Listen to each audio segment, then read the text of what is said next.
আল্লাহর কথার বাহিরে চলো না মুসলমান, আল্লাহর ইবাদত করো, আল্লাহর ইবাদত করো। তবে শোনো মুসলমান, ইবাদত হবে পূর্ণ জীবনে, আংশিক জীবনে হবে না।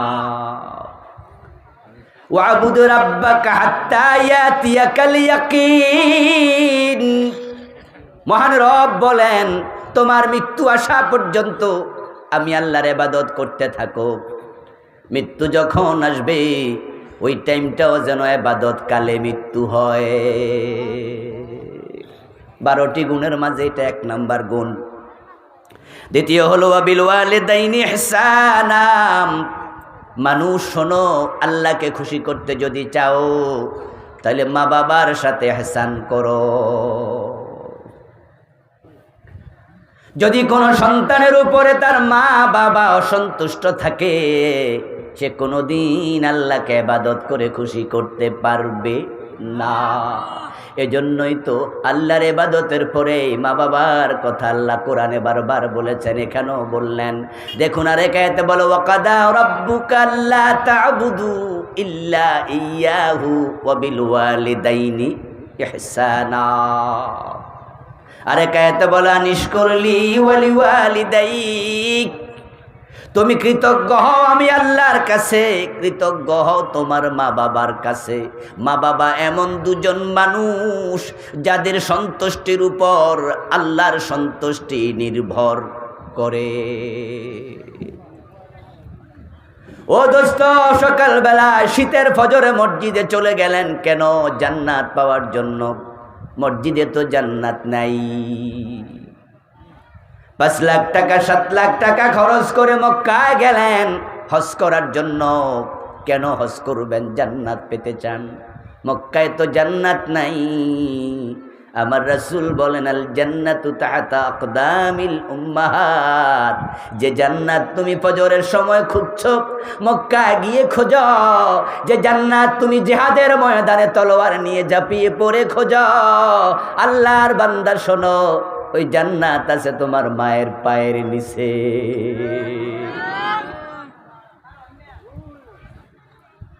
প্রিয় নবীজি আরো বলেন, আল ওয়ালিদু আওসাতু আবওয়াবিল জান্নাহ। জান্নাতে প্রবেশের যতগুলো দরজা আছে সবগুলো দরজার মাঝে তোমার বাবা হলো সবচেয়ে বড় দরজা। এই দুজনকে খুশি করো, অতি কম আমলে জান্নাত মিলে যাবে। আর এই দুইজন যদি তোমার উপর নারাজ থাকে, তুমি আল্লাহরে কোনো আমল দিয়া খুশি করতে পারবে না। কারণ মা বাবার খুশির উপরে আল্লাহর খুশি নির্ভর করে। قال رسول الله صلى الله عليه وسلم رضا الرب في رضا الوالدين وسخط الرب في سخط الوالدين।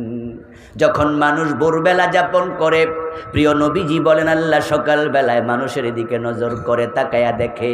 তাকায়া যদি দেখে গত রাতে আল্লাহর এই বান্দার উপরে তার মা বাবা খুশি ছিল, আল্লাহ সকাল বেলায় ওই বান্দার জন্য জান্নাতের 2টি দরজা খুলে দেয়। বাবানে মাফতুহানি মিনাল জান্নাহ। আর সকালবেলায় যদি তাকায়া দেখে গত রাতে বাবারে বকা দিছে, মারে বকা দিছে, বাবার হক দেয় নাই, মায়ের হক দেয় নাই, বউয়ের কথা শুই না মারে বকে, এমন কিছু জালেম ছেলে আছে না নাই? বাবার সাথে কথা কাটাকাটি হইয়া বাবারে চোখ বড় করে ধমকাইছে, বাবার সাথে বেয়াদবি করে রাতে ঘুমাইছে। আল্লাহ তাকায়া দেখে গত রাতে মা বাবা নাখোশ। নবীজি মুহাম্মদ বলেন, সকালবেলা তার জন্য জাহান্নামের 2টা দরজা আল্লাহ খুলে দেয়। তো তুমি ফজরের টাইমে মসজিদে গেলা, লাভ কি? তোমার জন্য তো জাহান্নামের দরজা আল্লাহ খুলে রাখছে। মা বাবাকে নাখোশ করে হজে যাও, লাভ কি? আল্লাহ তো জাহান্নামের দরজা খুলেছে। এই কোরআনের সবচেয়ে বড় আলেম যিনি উম্মতের মাঝে, উনার নাম ইবনু আব্বাস রাদিয়াল্লাহু তাআলা আনহুমা, রাসূলুল্লাহর আপন চাচতো ভাই। উনি বলছেন সহিহ বুখারীতে এসেছে, ইন্নী লা আ'লামু আমালান আকরাবু ইলাল্লাহি মিন বিররিল ওয়ালিদাইন। ও দুনিয়ার মানুষেরা, তোমরা তো আমি ইবনে আব্বাসকে বলো আমি বড় আলেম, তাহলে তোমরা শোনো, আমি আমার সঞ্চিত ইলম থেকে তোমাদের শোনাই।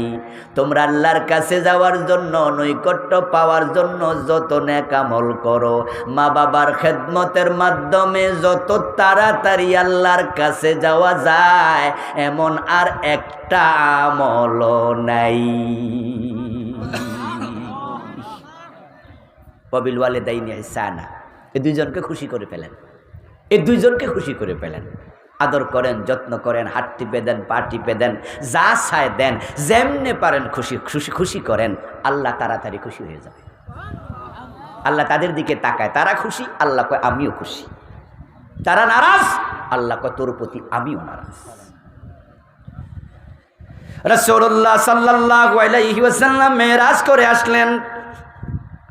মেরাজে গিয়ে তিনি দেখেন জান্নাতের মাঝে আল্লাহর এক বান্দা কোরআন তেলাওয়াত করছে। প্রিয় নবীজি বলেন, দাখালতুল জান্নাহ ওয়া সামিতু ফিহাল কুরআনা, আমি জান্নাতে ঢুকে দেখি আল্লাহর এক বান্দা কোরআন পড়ছে। আমি জিবরিলকে প্রশ্ন করলাম, মান হুয়া? জিবরিল, এই সৌভাগ্যবান লোকটার পরিচয় কি? জান্নাত পেল, জান্নাতে সে কোরআন তেলাওয়াতের অনুমতি পেল, কি সৌভাগ্য, পরিচয় কি বলো? জিবরিল বলো, হুজুর চিনেন নাই? হুয়া হারেসা ইবনে নুমান, সে তো আপনার সাহাবী হারেসা। রাসূলুল্লাহ সহ্য হলেন, হারেসা তো এখনো মরেই নাই, হেয়া নাইলো কেমনে? হারেসা বিন নুমানের মৃত্যু হয়েছে হযরত ওমরের শাসনকালে। কোন কোন ঐতিহাসিক বলেন ওসমান রাদিয়াল্লাহু তাআলা আনহুর শাসনকালে। রাসূলের ইন্তেকালেরও প্রায় এক যুগ পরে হারেসা মারা যায়, অথচ হারেসা জান্নাতে কোরআন পড়তেছে। রাসূল ফিরে আসলেন, এসে হারেসাকে ডাকলেন, ও হারেসা, গোপনে গোপনে এমন কি নেক আমল করো, আমি তোমাকে জান্নাতে কোরআন পড়তে দেখে আসলাম। হারেসা তো আনন্দে খুশি, আত্মহারা, ইয়া রাসূলুল্লাহ, কি আর নেক আমল আমি করি, আপনি যা বলেন তাই তো করি, অন্যরা যা করে আমিও তো সেটাই করি। তবে হুজুর, একটা আমল আমার বেশি আছে, যেটা সবার সৌভাগ্যে নাই। সে আমলটা হলো, আমার একজন বুড়া মা আছে, যে নিজের হাতে খাইতেও পারে না, এত বুড়া, আমি হারেসা তাকে নিজ হাতে খাওয়াইয়া দেই। নবীজি সাল্লাল্লাহু আলাইহি ওয়াসাল্লামের সাথে গল্প চলছে, এর মাঝে প্রতিবেশী সাহাবারা আসলো। এসে তারা সাক্ষী দেয়, হুজুর, ইন্নাহু ইয়াগসিলুহা বিয়াদিহি ওয়া ইউতইমুহা বিয়াদিহি ওয়া ইয়াফলি রাসাহা বিয়াদিহি। আমরাও বলছি, হুজুর, সে শুধু মারে খাওয়ায় না, মারে গোসলও সে করায়, মায়ের গায়ে তেল মেখে দেয়, চিরুনি দিয়া মায়ের মাথার চুল পর্যন্ত আশ্রয়া দেয়। সে মায়ের বড় সেবাকারী সাহাবী। কতটুকু শুনে রাসূল বললেন, কাযালিকুমুল বিররু কাযালিকুমুল বিররু কাযালিকুমুল বীর। তিনবার বললেন, হারেসা রে, আমি বুঝে ফেলেছি এটার নামে বিররুল ওয়ালিদাইন। তোর মায়ের দোয়ার কারণে তে দুনিয়ায় থাকতে জান্নাত পেয়ে গেছি।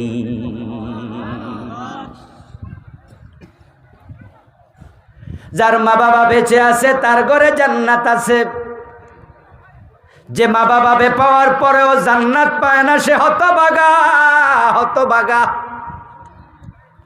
ও যুবক, সাবধান, কখনো মা বাবার সাথে রাব বিহেভ করো না, তাদের মনে কষ্ট যায় এমন কথা বলো না। ওয়ালা তাকুল্লাহুমা উফ, তারা বিরক্ত হবে এমন কথা বলো না। তাদের কোনো আচরণে তুমি নিজেও কখনো বিরক্ত হইও না। বিশেষ করে বৃদ্ধ মা বাবার আচরণে বাচ্চারা বিরক্ত হয়, কারণ মানুষ যখন বুড়া হয় তখন তারা বাচ্চার মতো আচরণ করে, খেয়েও ভুলে যায়, খাই নাই। আবার এমন হয় যে না খাইয়া কয় খাইছি, এখন খামু না, এক কথা বারবার জিজ্ঞাসা করে। কোনো বাবা মা আছে ঘরে প্রস্রাব পায়খানা পর্যন্ত করে দেয়, বুড়ো হয়ে গেছে, আল্লাহ বলে ওয়ালা তাকুল্লাহুমা উফ, তাদের আচরণ উফ বলো না। তাদের কষ্ট হয় এমন কথা বলো না, রাব বিহেভ করো না, খুশি রাখো, খুশি রাখো, খুশি রাখো, আল্লাহ খুশি হয়ে যাবে। আর তাদের বদদোয়া যদি নেও কপাল পুড়ে যাবে। 12টা বিষয় কথা বলবো তো, তাই এক বিষয় নিয়ে লম্বা কথা বলবো না, ছোট ছোট করে 12টা বলবো।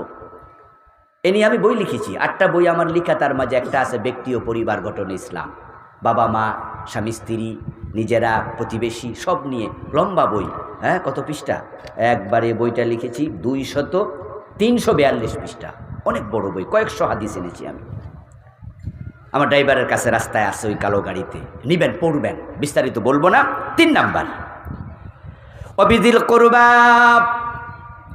3 নাম্বার অর্ডার, আত্মীয় স্বজনের হক দাও। বোনের হক আটকায়া রাখে, বাপ মরেছে 5 বছর, মা মরছে 7 বছর, এখনো বোনের সম্পদ দেয় না, এমন ভাই আছে না নাই? এখানে আসেনি? আমি জানি না, 2-1 জন থাকতে পারে যে আপনি হক দেন না, মিরাস আটকায়া রাখছেন। ও সুন্দর ভাই, ও প্রিয় ভাই, আল্লাহর প্রিয় বান্দা শোনো, কালা রাসূলুল্লাহি সাল্লাল্লাহু আলাইহি ওয়াসাল্লাম, মান কাতা মিরাসা ওয়ারিসিহি কাতা আল্লাহু মিরাসাহু মিনাল জান্নাহ। যে তার ওয়ারিসের মিরাস কেটে নেয়, রাসূল কয় আল্লাহ তার জান্নাত কেটে নেয়।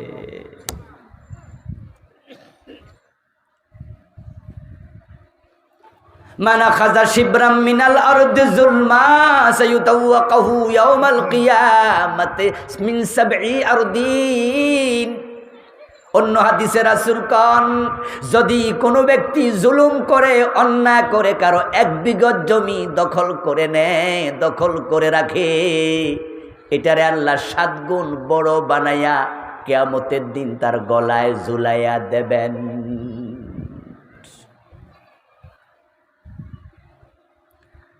ভাই বোনের হক আটকাইছেন না?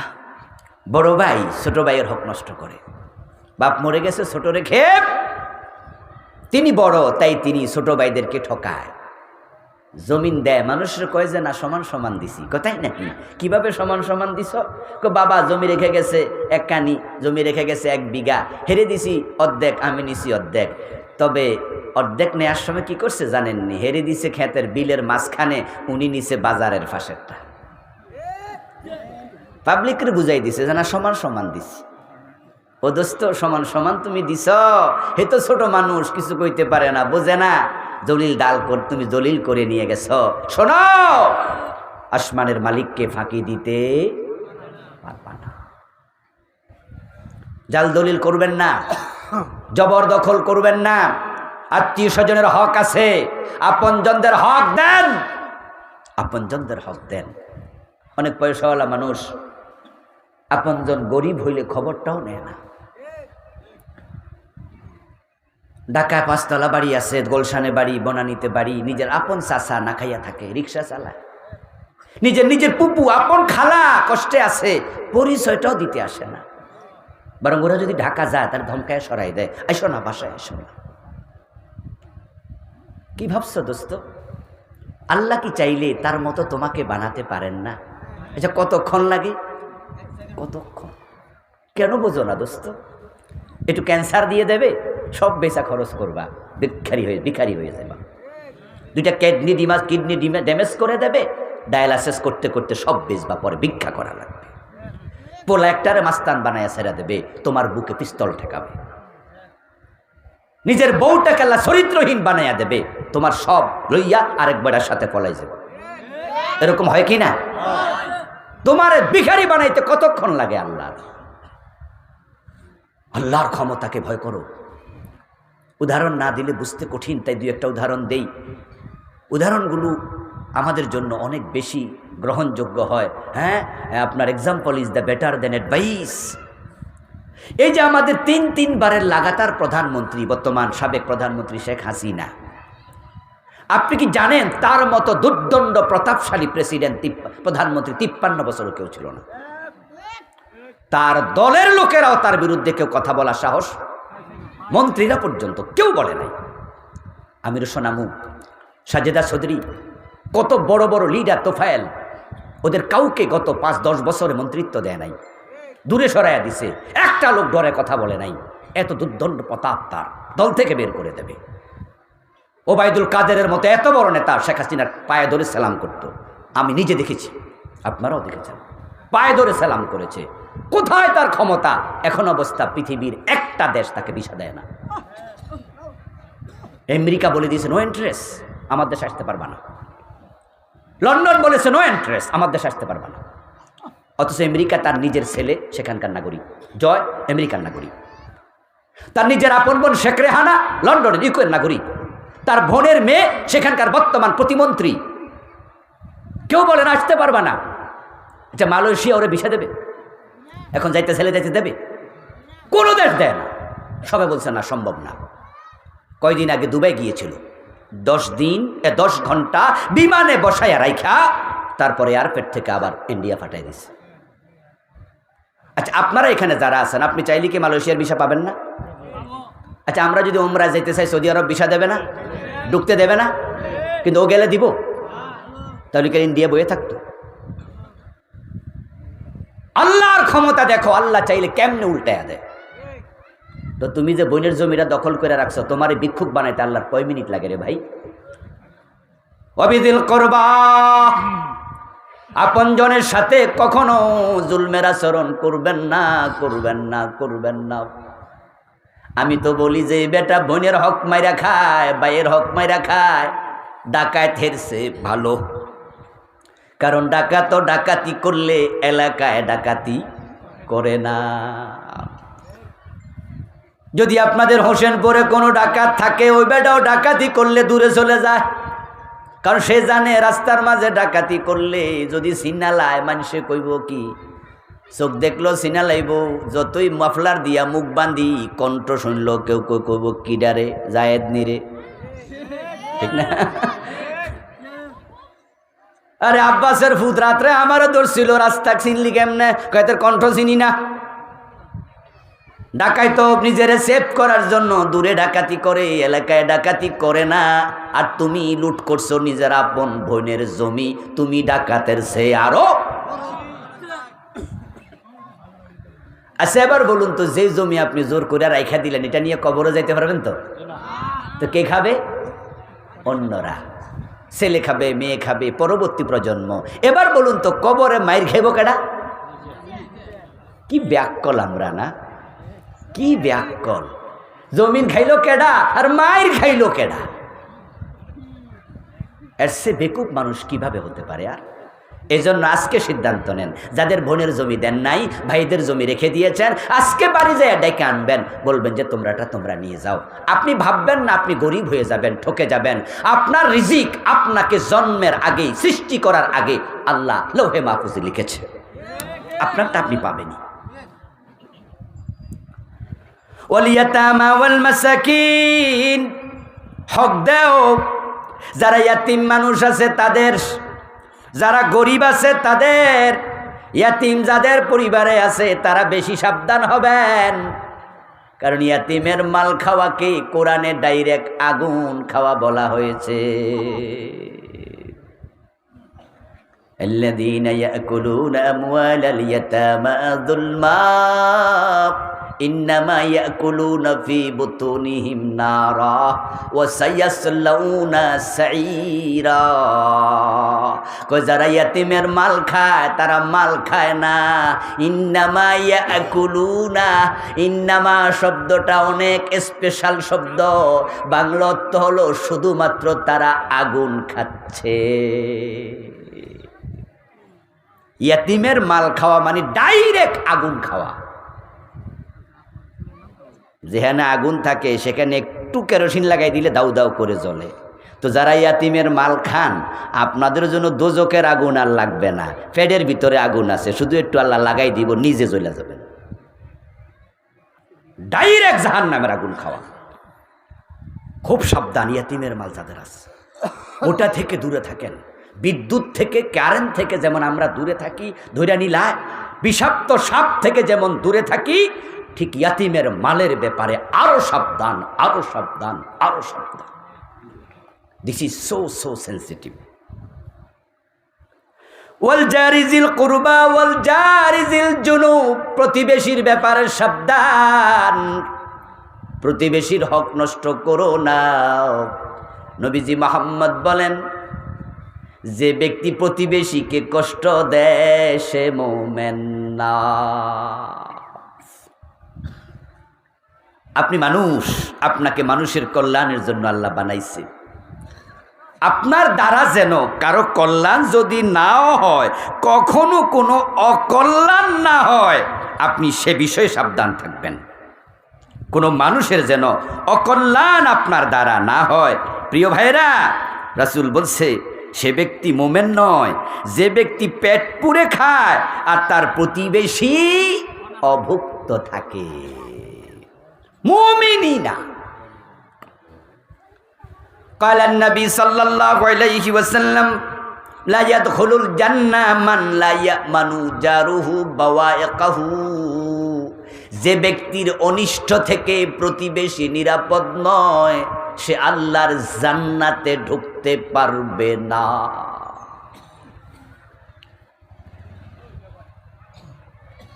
প্রতিবেশীর উপর জুলুম করে ধনী লোকেরা, প্রতিবেশীর জুলুম করে অহংকারী লোকেরা।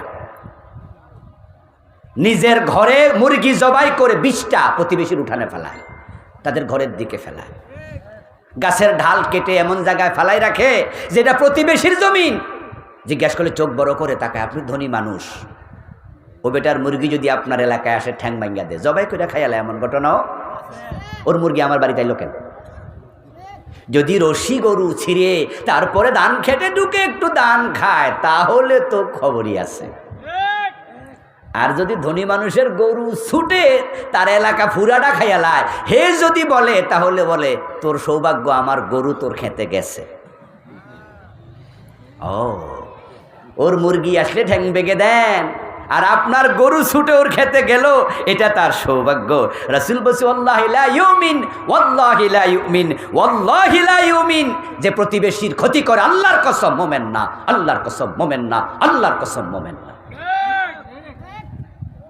ব্যবহার দিয়ে প্রতিবেশীকে কষ্ট দেয়, গালিগালাজ করে। কিছু লোক আছে না, হাজি সাহেব মানুষ কিন্তু মানুষের গাইল্লা, এটা নিয়ে গালি দেয়, ওটা নিয়ে গালি দেয়। প্রতিবেশীর অবুঝ বাচ্চা আছে, অবুঝ বাচ্চারা কিন্তু সব সময় মা বাবার কমান্ড মানে না। হতে পারে যে তারা আপনার গাছের কোনো ফল ছেড়ে ফেলেছে, ছোট বাচ্চা ছিঁড়ছে, এটা দেখার পরেও ওই লোকটা সামান্য বুঝ নাই, বরং ওই বাচ্চার মারে গাইল্লা, হের মারে নানিরে শুদ্ধা গাইল্লা, 14 গোষ্ঠীরে বিয়ে করে আলা। আসেনি কিছু লোক? কত খারাপ মানুষ, এমন গালিগালাজ করে, বাড়ির বউরা কানের মাঝে আঙ্গুল দেয়, যাহারে চাচা শ্বশুর কি কইতাছে রে, চাচা শ্বশুর এগুলা কি কইতাছে, আমার জেঠা শ্বশুর এগুলা কি কয়, আমার দাদা শ্বশুর এগুলো কি শব্দ বলতেছে। আল্লাহর নবীর সামনে এক মহিলার প্রসঙ্গে কথা উঠল, ইয়া রাসূলুল্লাহ, অমুক মহিলা বড় ভালো মহিলা, স্মরণ করা হলো মিন কাসরাতি সালাতিহা ওয়া সাদাকাতিহা ওয়া সাওমিহা। ও রাসূল, এই মহিলা অনেক নামাজি, শুধু ফরজ না নফল নামাজ পড়ে। ওই মহিলা বেশি বেশি রোজা রাখে, শুধু ফরজ না নফল রোজা রাখে। 2 হাত উজাড় করে গরিবকে দান করে। তবে গায়রা আন্নাহা তুজি জিরানাহা বিলিসানিহা, একটা সমস্যা, সে মুখ দিয়া প্রতিবেশীরে কষ্ট দেয়।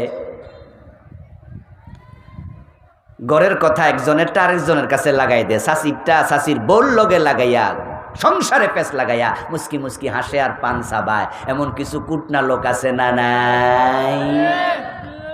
কিছু সত্য লাগায়, কিছু সত্যের সাথে মিথ্যা মিশ্রিত করে লাগায়। যাইয়া কয়, আফা আফা শুনছেননি কিতা, আপনার এইটা কইতো পারেনি। এমন হে তো আগ্রহ দিয়া কয়, কিতা কয়, আমনের বিরুদ্ধে আজকে কইছে। আস্তাগফিরুল্লাহ। ওই মহিলা শুনেই তো রাগে একবারে ফেটে পড়ে, আমার এই কথা বলতে পারেনি আমার পুতের বউ, ঘরে যাইয়া ঝগড়া লেগে গেল। এই ঝগড়াটা তুমি লাগাইয়া মজা নিও না, তোমার মুখ দিয়ে প্রতিবেশী কষ্ট পাচ্ছে, তোমার গীবত, তোমার নামিমা, তোমার শাকায়াত আরেকজনের শান্ত পরিবারকে অশান্ত করছে। ভাইয়ে ভাইয়ে দ্বন্দ্ব লাগে, বাবা ছেলে দ্বন্দ্ব লাগে, বউ শাশুড়িতে লাগে তোমার মুখের কারণে। ও রাসূল, ওই মহিলারই প্রবলেমটা আছে। قال رسول الله صلى الله عليه وسلم هي في النار। আমার রাসূল জবাব দেয়, ওই মহিলা জাহান্নামী। এই বেশি নামাজ, এই বেশি রোজা, বেশি সাদাকাও তাকে জান্নাত পর্যন্ত পৌঁছাতে পারবে না। তারপরে আরেকজন মহিলার ব্যাপারে আলোচনা হলো, ইয়া রাসূলুল্লাহ, অমুক মহিলা, সে কিন্তু ফরজ নামাজ পড়ে, নফল নামাজ কম পড়ে, ফরজ রোজা রাখে, নফল রোজা কম রাখে, দান সাদাকাও খুব একটা করে না, তবে একটা সৎ ভালো অভ্যাস আছে, আন্নাহা লা তুজিলিস বিলিসানিহা জিরানাহা, সে তার মুখ দিয়া কোনো প্রতিবেশীকে কষ্ট দেয় না। রাসূল জবাব দেন, হিয়া ফিল জান্নাহ, এ মহিলা জান্নাতি। এই হাদিস শুনে আপনি নিজেকে কোথায় নিতে চান সিদ্ধান্ত আপনি নেন। মুমিন গালিগালাজকারী হয় না, গালিগালাজ করে মুনাফিক। আয়াতুল মুনাফিক সালাসুন, মুনাফিকের আলামত তিনটি। ইজা হাদ্দাসা কাযাবা, যখন কথা বলে মিথ্যা বলে। ইজা ওয়াদা আখলাফা, ওয়াদা করলে খেলাফ করে। ইজা তুমেনা খানা, আমানত রাখলে খেয়ানত করে। রাসূলুল্লাহ বলেন, আরবাউ মান কুন্না ফীহি ফাহুয়া মুনাফিকুন খালিসুন ইজা খাসামা ফাজারা। আরেকটা বদগুণ আছে, যেটা থাকলে চারটা হবে। সে যদি গালিগালাজ করে ঝগড়া লাগলে, তাহলে সে অরিজিনাল মুনাফিক, মুনাফিকুন খালিস। পীর সাহেব হুজুরের কাছে বিচার গেছে, আপনার এই মুরিদ গালিগালাজ করে। পীর সাহেব হুজুর বলে, ঠিক আছে, তার এলাকায় গেলে আমি তাকে নসিহা করব, বুঝাবো, শাসন করব। বেড়াইতে আসলো, পীর সাহেব ডাকলো, এই শুনলাম তুমি নাকি মানুষকে গালিগালাজ করো। ওই কইছে কোন শালা? আমি জীবনও কারোর গাইলাই না। হুজুর কয়, লাগবো না, সাক্ষী বুঝা লাইছে। আমি মাঝে মাঝে আশ্চর্য হই যে গাড়িওয়ালা যখন ঝগড়া লাগে, দুই গাড়ির হেল্পার যখন লাগে, মাঝে মাঝে তাকাইয়া দেখি একটা আরেকটার মায়েরে এমন গালি দেয় যেটা স্বামীও তার বউরে দেয় না। ওমা দেখি যে গাইলি দিয়া 2 মিনিট পর আবার কোলাকুলি করতেছে, একজন একজনের গলায় ধরে হাঁটতেছে, আবার ভালো হয়ে গেছে। এর মানে কি দাঁড়ালো? এই গালি গালাজগুলো তাদের কাছে কি হয়ে গেছে? একবারে ফান্তাবাত হয়ে গেছে, সহনীয়। এটা কোনো ব্যাপার না। আল্লাহর নবীর কাছে এক সাহাবী গেল, ইয়া রাসূলুল্লাহ, আমি জানতে চাই আমি যে একজন ভালো মানুষ, এটা আমি কেমনে বুঝবো? আবার আমি নিজেরে ভালো মনে করলে লাভ কি? আসলে আমি যে ভালো না, এটা কেমনে বুঝবো?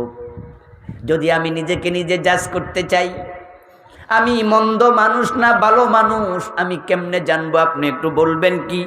রাসূলুল্লাহ সাল্লাল্লাহু আলাইহি সাল্লাম জবাব দেন, ইজা সামি'তা জিরানাকা ইয়াকুলুনা কাদ হাসানতা ফাকাদ হাসানতা ওয়া ইজা সামি'তা জিরানাকা ইয়াকুলুনা কাদ আসাতা ফাকাদ আসাতা।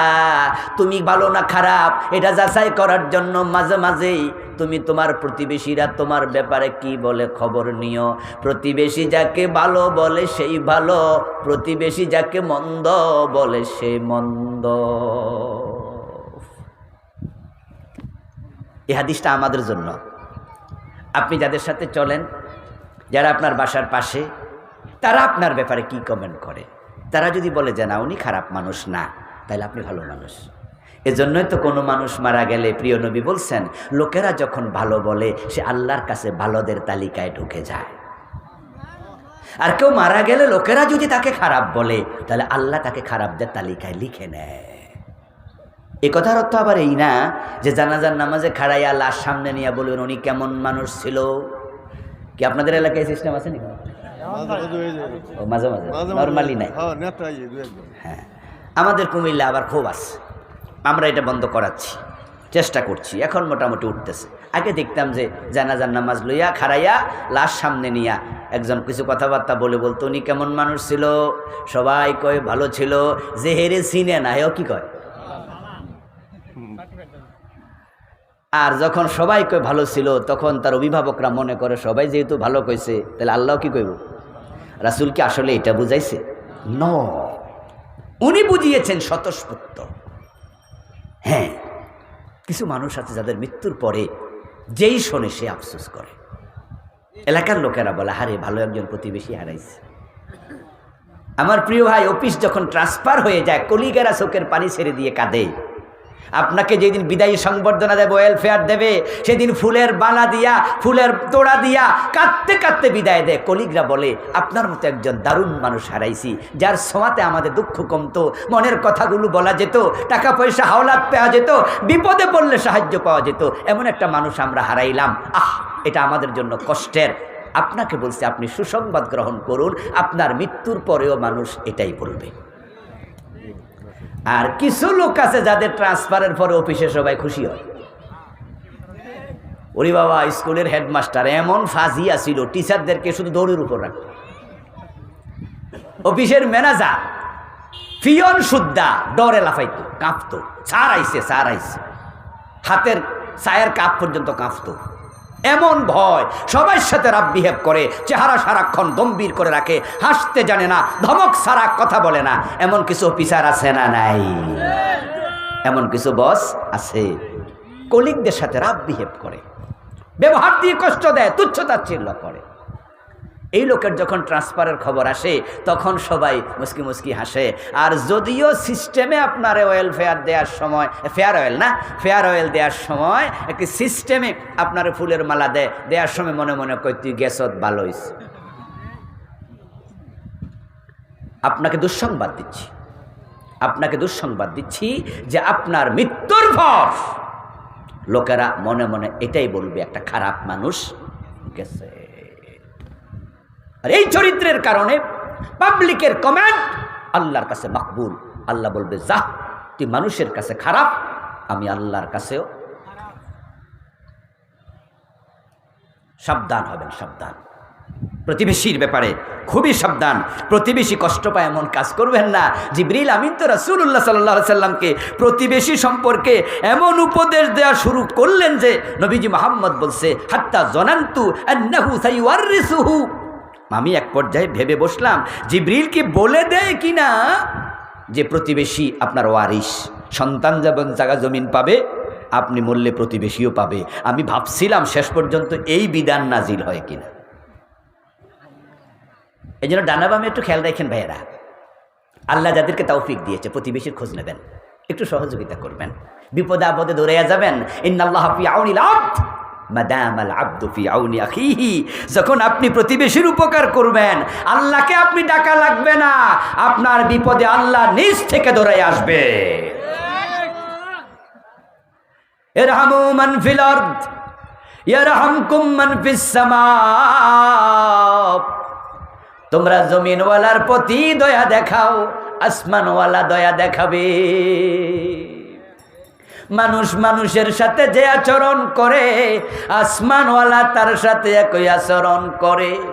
ও দোস্ত, আমরা তো দয়া দেখাই না, উল্টা বিনা দোষে মানুষে ফাঁসায়া দেই। গত 15 বছরে কত গায়েবী মামলা, কত জুলুম, কত আলেম পর্যন্ত বিনা দোষে জেলখানায় কাটাইছে। দেশটা একটা জুলুমের স্বর্গরাজ্য হয়ে গিয়েছিল গত 15 বছর। আচ্ছা, আল্লামা সাইদির মতো লোকটা 13 বছর জেলে ছিল। আচ্ছা, আপনারা কি মনে করেন বেড়া খুনি ছিল? বেড়া দর্শন করছে কারণে, বেড়া মানুষের বাড়িতে আগুন লাগাইছে।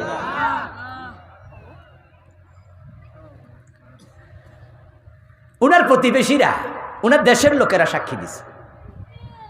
কারণ মামলার সাক্ষী তো দূর থেকে হয় না, ওই ফিরোজপুরের লোক সাক্ষী দিছে, হ্যাঁ উনি বাড়িতে আগুন লাগাইছে। আদালতের হাকিম বসে তাহলে ওনার ফাঁসি, জেল।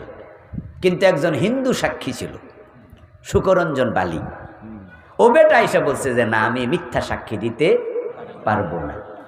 আদালত অঙ্গন থেকে কিডন্যাপ করে ইন্ডিয়া নিয়ে গেছে, কয়েক মাস নিখোঁজ ছিল। আল্লামা সাইদির ইন্তেকালের পর উনার লাশ যখন ফিরোজপুরে নেওয়া হলো, ওই শুকরঞ্জন বালি শুনে হুজুরের লাশ দেখার জন্য ওই জানাজার নামাজও হাজির হলো।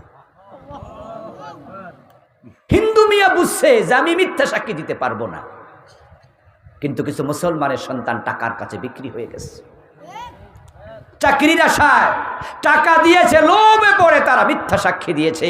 তোমার মিথ্যা সাক্ষীতে একজনের বৈধ সম্পত্তি হাতছাড়া হয়ে যায়, তোমার মিথ্যা সাক্ষীতে একজন মানুষ জেলখানার কয়েদি হয়, তার পরিবার রাস্তায় রাস্তায় ঘুরে। মানুষকে কষ্ট দিও না, যদি দাও আল্লাহ তোমার সাথে একই আচরণ করবে, যেটা এখন ওরা পাচ্ছে। 300 এমপি একসাথে কেন পলাবে? বাংলাদেশ ইতিহাসে এটা হয়েছে? এত মন্ত্রী একসাথে কেন পলাবে? একজন তো পলানোর জন্য দাড়ি মারি সব কামাই লেছে, ঠিক না? কামাইও ফলাইতে দুই সাইডটারে আল্লাহ ধরাইয়া বুঝাইছে যে না, সবকিছু তোদের হাতে নাই। আচ্ছা, দরবেশ বাবা ব্যাককল কারে কয়? দাড়ি কামাইয়া হে আনিসের লগে যায় কেন?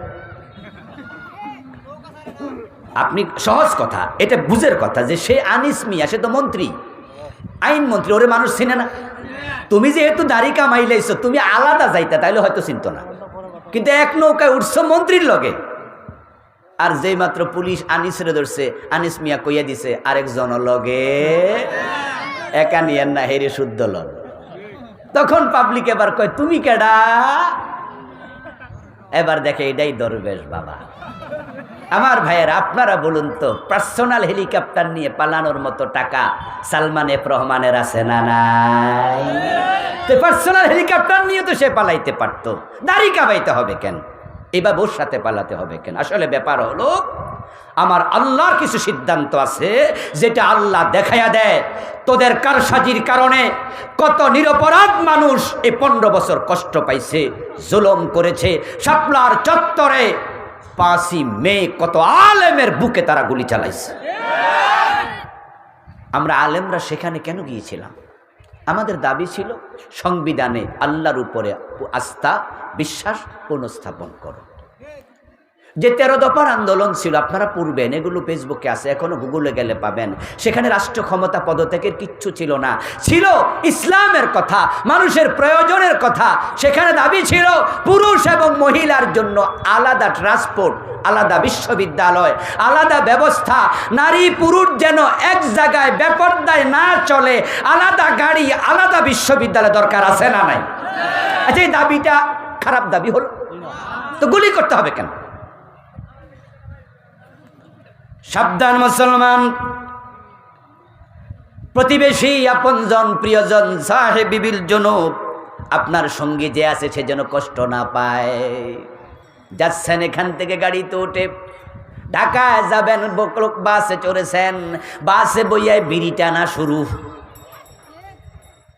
আপনার কাছে বিড়ি কিছু নাম, এ গন্ধ আপনি টয়লেটে বইয়াও নিতে চান। রাতের বেলা ঘুম থেকে উঠে বিড়ি খাইয়া আপনি ঘুমান, কিন্তু আপনার পাশে যে বসেছে সিগারেটের গন্ধে বমি আসে, এমন লোকও আছে না নাই?